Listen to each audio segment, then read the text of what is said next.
오늘 세 가지 감사라는 제목으로 말씀을 나누겠습니다. 오늘 본문에는 세 개의 도시 이름이 나옵니다. 고라신, 벳세다, 가브나움.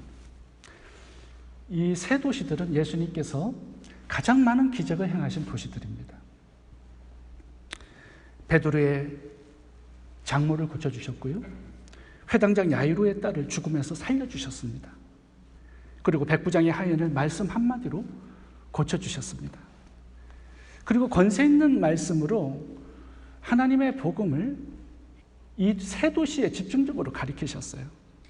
그런데 백성들은 예수님을 하나님으로 구원자로 믿지 않았습니다. 그래서 오늘 본문에 보면 예수님의 탄식과 책망의 말씀이 나옵니다. 11장 24절부터 읽어보겠습니다. 내가 너희에게 행한 권능을 두로와 시돈과 소돔에서 행했다면 그들은 벌써 죄에 앉아 회개하였으리라. 심판날에 이 성들이 너희보다 견디기 쉬우리라. 예수님께서 굉장히 화가 나신 듯합니다. 책망의 말씀을 아주 심각하게 하셨어요. 이 고라신, 벳세다, 가브나움 이 세 도시에서의 예수님의 사역은 실패였습니다. 굉장히 비참한 열매를 맺었습니다. 근데 예수님 보면요, 이 예수님의 사역의 실패를 가지고 하나님께 감사하는 본문이 나옵니다. 25절입니다. 그때 예수께서 대답하여 가라사대 천지의 주제이신 아버지여 이것을 지혜롭고 설기 있는 자들에게는 숨기시고 어린 아이들에게는 나타내심을 감사하나이다. 옳소이다. 이렇게 된 것이 아버지의 뜻이니이다. 예수님은 사역의 실패를 가지고 아버지께 감사를 올려드리고 있습니다. 왜냐하면 이것이 하나님의 뜻이다라고 믿었기 때문입니다. 실패가 하나님의 뜻인데 성공해도 그게 문제겠죠? 하나님의 뜻대로 이루어지는 게 가장 좋은 것이죠. 예수님은 이 세 도시뿐만 아니라 다른 도시에서도 사역의 실패를 참 많이 경험했습니다. 예수님 환영하지 않았고요. 배척했고 조롱했고 핍박했습니다. 나사렛이라는 동네는 예수님께서 기적을 단 한 번도 일으키실 수가 없었어요. 목수의 아들로 보았기 때문에 그렇습니다. 환영하지 않고 배척했습니다. 그라사 지역에서는요, 군대 귀신을 쫓아주셨는데 동네 사람들이 예수님을 쫓아냅니다. 떠나기를 강구해요. 어떤 동네에서는요, 예수님을 붙잡아 낭떠러지에 데려가지고 떨어뜨려 죽이려고까지 합니다. 힘든 어려움을 예수님은 상당히 많이 겪으셨어요. 그런데 이 모든 사역의 실패를 예수님은 감사로 받으십니다. 이것이 하나님의 뜻입니다라고 고백하면서 감사와 찬양을 올려드려요. 우리가 어떤 일을 할 때 내 뜻대로 되지 않으면 막 분노하고 막 원망하고 욕하는 사람들이 있습니다. 좌절하고 절망하기도 합니다. 근데 나의 실패도 예수님처럼 하나님의 뜻으로 여기고 감사와 찬양을 하나님께 올려드릴 수 있어야 한다는 것입니다. 이게 오늘 본문이 우리들에게 주시는 교훈이에요. 꼭 성공과 승리가 많은 열매가 축복이 하나님의 뜻이라고 생각하지 않기를 바랍니다. 때때로 하나님은 우리의 실패를 통해서 더 많은 열매를 맺게 하실 수 있습니다. 제가 선교학 시간에 신학교에서 선교학의 필독 도서가 두 권 있었어요. 하나는 데이빗 브레너드라는 선교사님이고 하나는 짐 엘리엇의 선교사님의 일기입니다. 이 두 개의 일기가 필독서였어요. 짐 엘리엇 선교사님은 에콰도르 가가지고 가자마자 창 맞아 죽었습니다. 사역의 열매가 하나도 없어요. 그런데 하나님은 그가 남긴 일기를 가지고 수많은 선교사님들에게 영향을 미치고 있습니다. 데이빗 브레이너드 선교사님도 마찬가지예요. 최초의 미국의 인디언 원주민들의 선교사였습니다. 선교 사역을 시작했는데요, 열매가 없습니다. 2년 후에는 폐병으로 죽었습니다. 사역이 세상적인 눈으로 보면 완벽한 실패입니다. 열매가 없어요. 근데 이 데이빗 브레이너는 2년 동안 일기를 적었습니다. 어떤 사역을 했는지, 하나님을 향해서 어떻게 살았는지 일기를 적었는데 한 사람이 그분의 일기를 출판을 했습니다. 출판을 해서 그의 일기가 삶의 내용들이 세상에 드러났어요. 하나님은 그의 2년 동안의 일기를 가지고 엄청난 일을 하셨는데요. 윌리엄 캐리, 짐 엘리엇, 헨리 마틴, 토마스 코커 같은 선교사님들의 선교의 헌신을 이끌어냈습니다. 선교사가 된 배경이 이분의 일기 때문이라고 전부 다 간증을 해요. 그리고 그의 사촌 동생이 있습니다. 제임스 브레이너드예요. 이분은 미국의 대각성 운동의 부흥사였습니다. 이분들이 전부 다 데이비드 브레이너드의 일기를 읽고 사역에 헌신한 사람들이에요. 오늘날 그분의 일기가 모든 선교사님들의 필독서가 되고 있습니다. 엄청난 영향을 오늘날까지 미치고 있어요. 때때로 우리들의 사역과 삶의 실패들을 하나님께서는 엄청난 열매의 밑거름으로 사용하실 수 있다는 메시지를 주고 있는 것입니다. 예수님이 실패하셨기 때문에 다른 동네로 가서 엄청난 복음을 전하시고 그곳에 믿는 사람들이 생겨난 거예요. 제가 아는 목사님 중에 중국 선교사로 지금 사역을 엄청나게 잘하시는 분이 한 분 있습니다. 이분은 LA에서 목회를 하셨는데요. 어느 날 새벽 기도를 하는데 교회 문을 닫았으면 좋겠다라는 마음을 하나님께서 주셨대요. 그래서 이 교회 문 닫는 게 쉽지 않잖아요. 그래서 계속 기도하는데 한날은 주일 예배를 끝나고 성도님들과 함께 교회 문을 닫는 것에 대해서 상의를 했더니 성도님들이 전부 다 동의를 하셨어요. 교회 문을 닫았으면 좋겠다는 거예요. 몇 명 안 되니까 성도님들 흩어지면 되는 것이고 그 목사님은 문을 닫으시고 중국 선교사로 떠나셨습니다. 근데 중국 선교사로 가서 이제 보니까요. 사역의 열매가 얼마나 엄청난지. 중국에는 1억 2천만 명의 크리스찬들이 있습니다. 제가 이거는 토마스 왕 목사님께 직접 들은 얘기예요. 1억 2천만 명. 지하교회는요, 헤아릴 수 없이 많습니다. 거기에 500만 명의 지하교회 지도자들이 있대요. 500만 명. 근데 신학교육을 잘 받아보지 못한 분들입니다. 그래서 이 목사님께서 그 속에 들어가가지고 동네마다 다니면서 도시마다 50명 정도의 지하교회 지도자들을 모아놓고 말씀을 가르쳐주는 거예요. 창세기가 끝나면 또 다른 도시로 가서 거기서 또 창세기를 하고 그렇게 해서 중국의 많은 도시들을 다니면서 이 지도자들 말씀 양육을 하고 있는 것입니다. 그곳에 사역을 하면서 목사님이 없으니까 목사님께 기도받기를 원하는 사람, 안수받기를 원하는 사람, 침례받기를 원하는 사람들이 너무 많아서 웨이팅 리스트가 2, 3년 정도 있다는 거예요. 한 번에 다 줄 수 없기 때문에 저보고 와가지고 같이 사역하자는 거예요. 사역의 열매가 너무너무 많기 때문에 이게 무궁무진합니다. 성경 66권을 가지고요 평생 사역해도 다 못 마칩니다. 그분의 사역의 실패처럼 보이는 목회를 하나님께서 그만두게 하시고 중국에서 엄청난 열매를 맺게 하시죠. 이게 하나님께서 하시는 일이에요. 우리가 눈에 볼 때는 실패 같지만 하나님의 눈에 볼 때는 아니다라는 거죠. 더 많은 열매의 밑거름이 되게 하신다라는 겁니다. 그래서 실패도 감사하라는 거예요. 하나님께서 보시는 것은요 사역의 대단한 열매가 아닙니다. 마태복음 25장을 봐보세요. 착하고 충성된 종이라고 칭찬을 하시잖아요. 하나님께서 보시는 것은요 맡겨주신 사역에 대해서 최선을 다하고 신실하게 살아가는 것입니다. 하나님의 영광을 위해서 최선을 다하고 신실하게 살아갈 때 그 자체가 하나님 보실 때 아름다운 성공이 되는 것이죠. 때때로 사역하다가 인생을 살다가 실패할 때 그 실패도 하나님께 감사로 올려드릴 수 있기를 바랍니다. 두 번째 감사는 구원에 대한 감사입니다.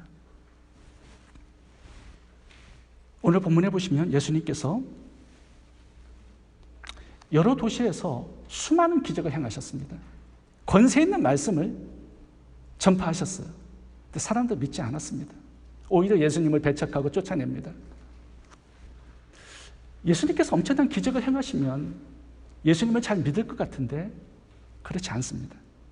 예수님께서 권세 있는 말씀을 가르치시면 감동을 받고 예수님을 믿을 것 같은데 그렇지 않습니다. 사람들의 마음이 너무나 강팍합니다.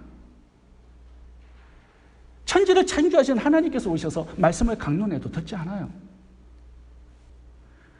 저희 같으면 예수님께서 오셔서 오늘 이 강단에서 설교하시면 막 눈물을 흘릴 것 같은데 그 당시의 백성들은 그렇게 하지 않았다는 거죠. 오히려 예수님 쫓아냅니다. 조롱하고. 구약에 보셔도 마찬가지예요. 10가지의 재앙으로 이스라엘 백성들 구원하셨고 또 홍해를 가르시고 수많은 기적을 행하셨어요. 만나도 내려주시고. 근데 이스라엘 백성들 하나님을 제대로 믿지 않았습니다. 40년 광야 생활에 다 죽어요. 여러분, 믿음이라는 게 이렇게 쉽게 주어지는 게 아니다라는 거죠. 신약이나 구약이나 마찬가지입니다. 우리가 예수님을 믿고 하나님을 이렇게 섬기게 된다는 것은요, 이게 엄청난 기적이고 엄청난 축복이라는 것을 우리가 잘 알아야 합니다. 우리가 그냥 여기에 와가지고 앉아있는 게 아니에요. 하나님께서 엄청난 기적으로 엄청난 축복과 은혜를 주셨기 때문에 이렇게 예배드릴 수 있는 거예요.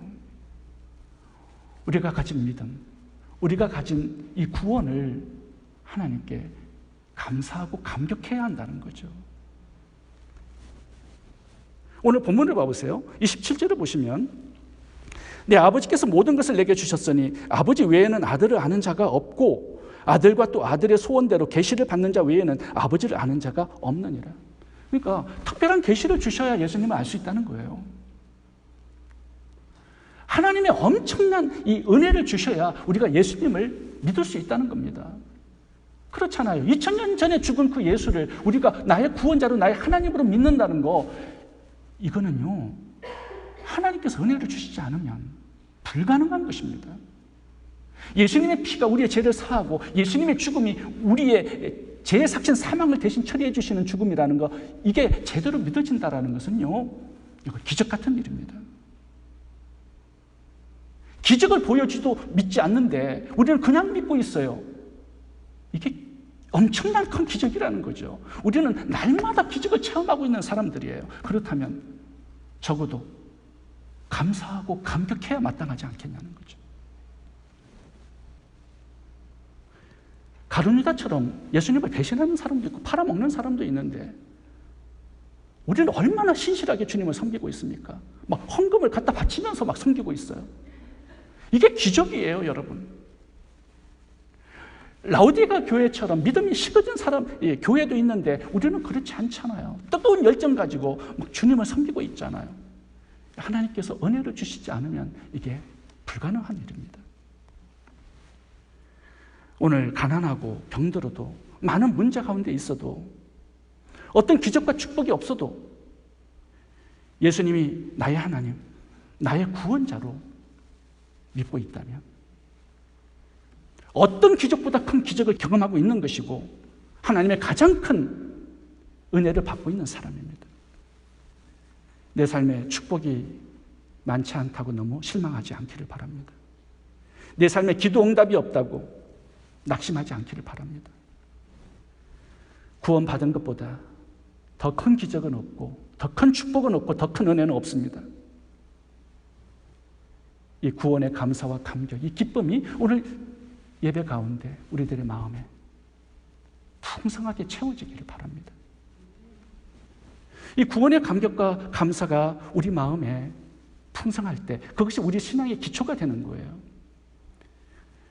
그 기초를 두고서 우리의 신앙이 성장하는 것이고 우리의 신앙의 열매가 맺혀지게 되는 것입니다. 그러니까 구원의 감사와 감격이 기쁨이 없다면 기초가 없기 때문에 우리의 믿음은 성장하지 않습니다. 요한복음 12장에 보면 마리아가 300데나리온의 옥합을 깨워서 예수님께 부어드립니다. 왜 그렇게 했겠어요? 나를 찾아와 주시고 만나 주신 구원의 은혜와 감격이 너무 컸기 때문에 그런 헌신이 나오는 거죠. 삭개오가 왜 재산의 반을 팔아서 여리고성의 가난한 자를 구제했겠습니까? 예수님께서 나를 찾아와 주시고 만나 주신 구원의 은혜가 너무 크기 때문에 그런 헌신이 나오는 거예요. 사도 바울도 마찬가지죠. 죄인 중에 개수인 자신을 찾아와 주시고 만나 주시고 구원해 주신 그 은혜가 크기 때문에 전 일생을 예수님의 복음의 사역에 헌신한 것입니다. 이 구원에 감사가 있을 때 거기서 헌신도 나오고 충성도 나오고 희생도 나오는 것입니다. 이 구원의 감사와 감격이 너무 약하잖아요. 그러면 영적으로 병들고 침체가 옵니다. 우리 중에 영적으로 약해지고 병들고 영적 침체와 우울이 있는 분들이 있을 겁니다. 구원에 대한 감격과 감사가 사라졌기 때문에 그래요. 이 기초를 잘 회복할 때 우리의 믿음은 다시 회복되는 것입니다. 이스라엘 백성들이 엄청난 구원의 은혜를 받고 홍해를 건너서 이제 광야 생활을 하고 있습니다. 그 광야 생활이 좀 불편했겠죠. 아무것도 없기 때문에.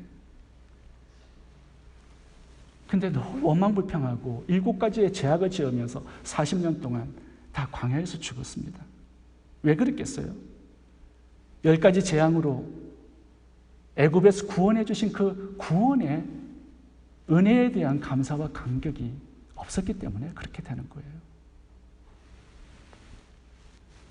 가룟 유다와 라오디게아 교회도 마찬가지입니다. 돈에 대한 욕심은 정상일 뿐이에요. 그 근본적인 원인에 들어가 보면 예수님께서 나를 구원해 주신 그 구원에 대한 감사와 감격, 기쁨이 사라졌기 때문에 그렇게 타락하고 영적으로 병들게 되는 것입니다. 제가 지난번에 다윗의 타락 이야기를 여러분들에게 설명해 드리면서 왜 다윗이 그렇게 타락했는지 제가 그 원인을 말씀드린 적이 있습니다. 시편 51편에 보면 다윗이 자신의 간음죄와 살인죄를 회개하는 회개의 시편이 시편 51편입니다.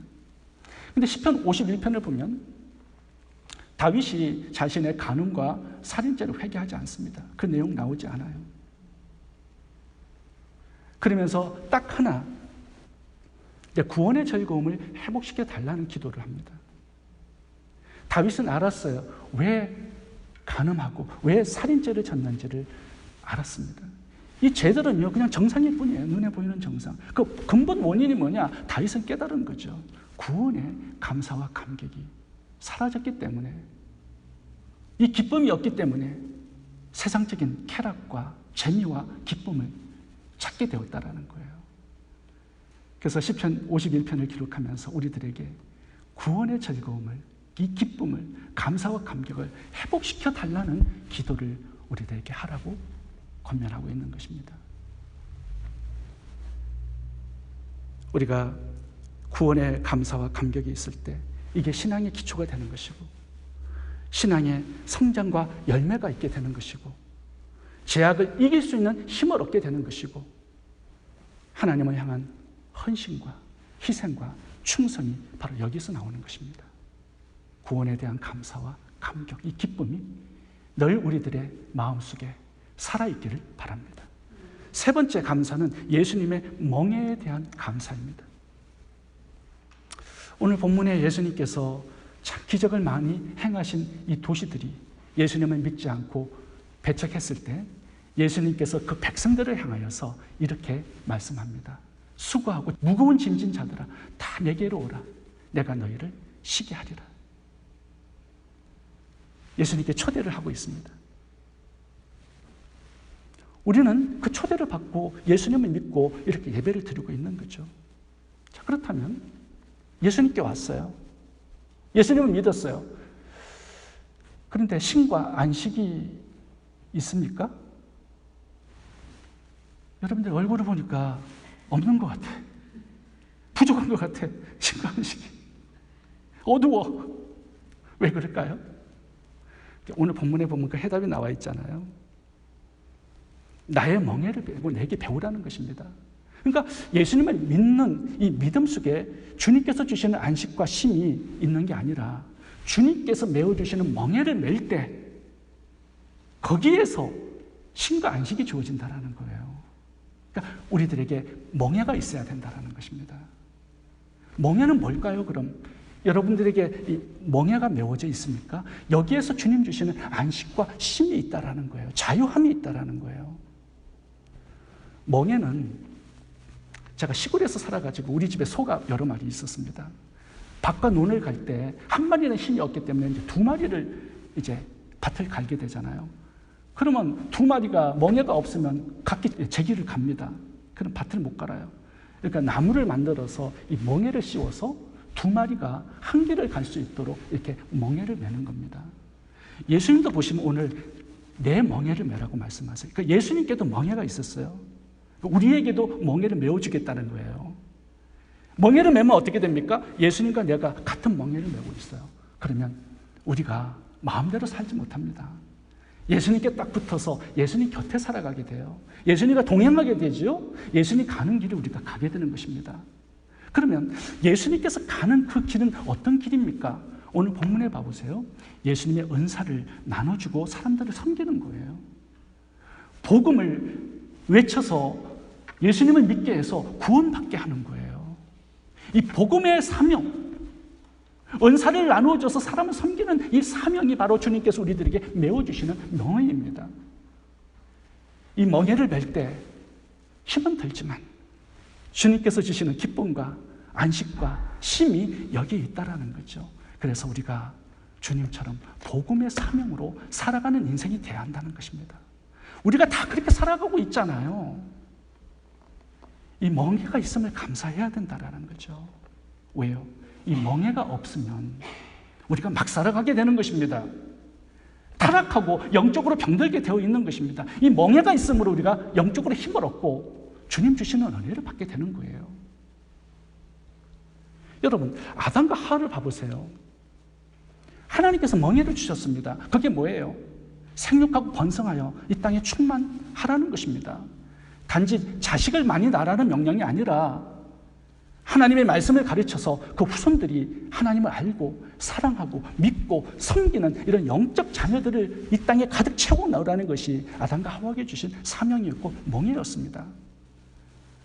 그 멍에를 맸습니까? 아니요. 아담과 하와 그 멍에 벗어 던졌습니다. 자신이 하나님같이 되려고 선악과를 따먹습니다. 사명을 벗어 놓을 때는요, 우리도 이렇게 될 수밖에 없다라는 교훈을 주고 있는 거예요. 아담과 하와가 사명을 벗어 던졌을 때 신과 안식이 있었습니까? 아니요. 뱀에게 미혹을 당해서 그는 죽음을 당했습니다. 신과 안식 없습니다. 사명이 없는 곳에는. 솔로몬도 봐보세요. 하나님 말씀 순종하고 백성들에게 하나님의 말씀을 전하고 살았을 때는 하나님께서 엄청난 축복을 주셨습니다. 근데 하나님 주신 그 축복으로 뭐예요? 1000명의 아내를 얻어서 육체의 쾌락을 즐기고 그들의 신전을 지어주고 그들의 집을 지어줘요. 그러다가 하나님 주신 축복을 전부 다 탕진해버렸습니다. 어떤 사명도 인생의 후반에서는 감당하지 못했어요. 범죄만 하고 살았습니다. 왜 그래요? 이게 여러분 사명의 멍에가 있느냐 없느냐의 차이인 거예요. 솔로몬의 인생 전반에는요 이 멍에가 있었습니다. 근데 후반에는 그게 없어요. 그러니까 아담과 하와처럼 그렇게 타락이 찾아오고 영적으로 하나님을 멀리 떠난 인생, 우상 숭배의 인생이 되어버리고 만 것입니다. 가룟 유다, 라오디게아와 마찬가지예요. 그들에게 신과 안식이 있었습니까? 없었습니다. 왜요? 복음의 사명을 놓았기 때문이에요. 돈은 많습니다. 나는 부자다, 부족함이 없다라고 외쳐요. 그런데 구제와 전도와 선교의 사명이 없어요. 이 멍에가 없었기 때문에 주님은 문 밖에 계시고 하나님은 토해내 치는 것입니다. 이 멍에가 얼마나 중요한지를, 우리의 큰 축복이 되는지를 우리가 알아야 한다는 거죠. 주님 곁에 살게 하고 주님과 동행하게 하고 주님 가신 그 길을 우리도 함께 걸어감으로 주님 주시는 안식과 쉼이 있고 자유와 은혜가 있고 주님 받으시는 그 영광을 우리도 함께 받게 되는 거죠. 하나님께서 여러분들에게 주신 멍에는 뭘까요? 제가 본문을 준비하면서 성도님들에게 주신 멍에는 뭘까? 이렇게 생각해 보게 되었습니다. 저녁 7시에 말씀을 배우기 위해서 모이는 것, 그것도 하나의 멍해가 될 수 있다라는 생각이 듭니다. 왜냐하면 동부에서는 백양순 권사님과 박정미 권사님이 10시에 들어오십니다. 직장 갔다 와서 너무 피곤한데도 말씀을 배우기 위해서 들어오세요. 이것이 멍해가 될 수 있습니다. 그런데 이 멍해 때문에 주님 옆에 있게 되고 주님과 동행하게 되고 주님과 함께 걸어가게 되는 거죠. 주님 주시는 안식과 쉼이 주어지게 되는 것입니다. 저에게도 멍해가 있습니다. 저는 예수님을 믿으면 수고하고 무거운 짐을 좀 벗겨주실 줄 알았는데 매일 설교해야 되는 사명을 맡겨주셨습니다. 매일 저녁에 들어오시는 분들을 위해서 말씀을 준비합니다. 근데 제가요, 말씀을 준비하다 보니까요, 제가 어디 놀러 갈 시간이 없어요. 누구를 만나러 갈 시간이 없어요. 가끔씩 목사님이 골프 치자고 연락이 오는데 가면은 3시간, 왔다 갔다 운전하면 5시간 정도 걸려요. 그러니까 어디 놀러 가기가 되게 어렵습니다. 그게 저의 멍해입니다. 스타벅스에 앉아서 말씀을 공부하고 준비합니다. 이게 저의 매일 일상이 되었어요. 설교한 것을 저녁에 편집해서 유튜브에 또 교회 웹사이트에 올려놓습니다. 근데 이렇게 말씀을 준비해서 사는 이 삶에 쉼과 안식이 있어요.